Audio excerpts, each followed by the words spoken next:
My next patron question is from Daniel, who wants to know my history of a well-known series aimed at young children.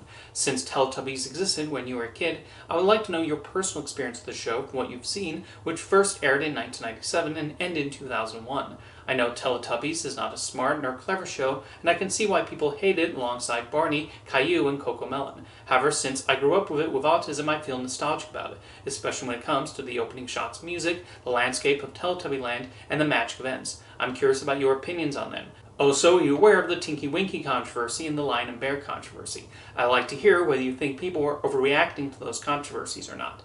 I do remember when Teletubbies first aired and how massively popular it was for a while. They were pretty inescapable, and I admit I did catch a few episodes, but I did not watch it that much, as when it came to those sorts of children's programs, I tended to gravitate more towards Arthur, the Magic School Bus, the Big Comfy Couch, Thomas the Tank Engine, and Noddy.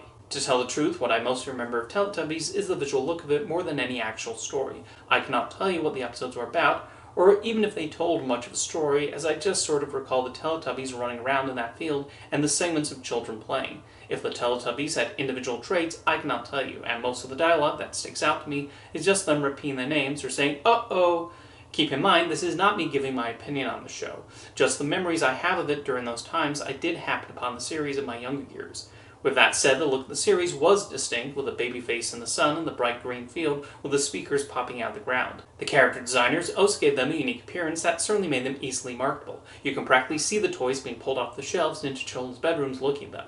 The creators seemed to make the series as colorful and simplistic as possible to appeal to young minds, but I genuinely could not tell you what educational content was featured in Teletubbies, or if the intention was even to be educational. As big as Teletubbies was for a time, it does feel like a distinctly 90s product, like Furbies and Polly Pocket.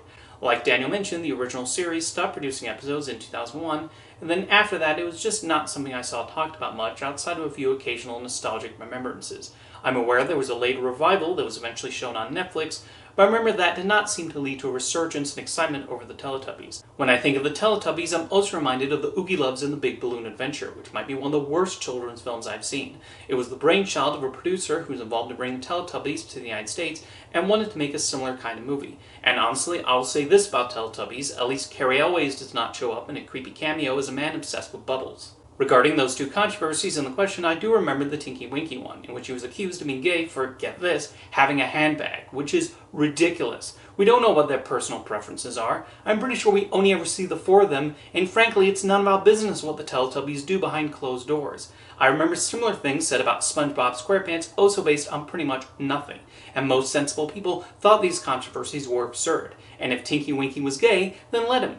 The irony is that because of this, Tinky Winky did become a gay icon. So good job, Jerry Falwell. I was not familiar with the Lion and Bear thing, but it apparently had to do with the segment on Teletubbies. A lot of children supposedly found this segment terrifying, primarily because of the music and the lion's voice, and that led to it being edited for future reruns. I looked up the original scene, and I personally did not find anything scary or creepy about it.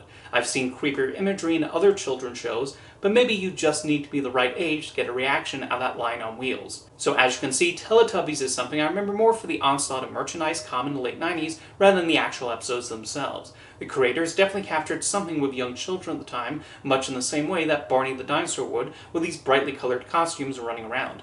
British creators especially had a knack for creating children's series with bizarre-looking creatures as the focus, like the Wombles and whatever this thing is. Now, how about your own history with the Teletubbies? Let me know in the comments, and thanks for the question, Daniel.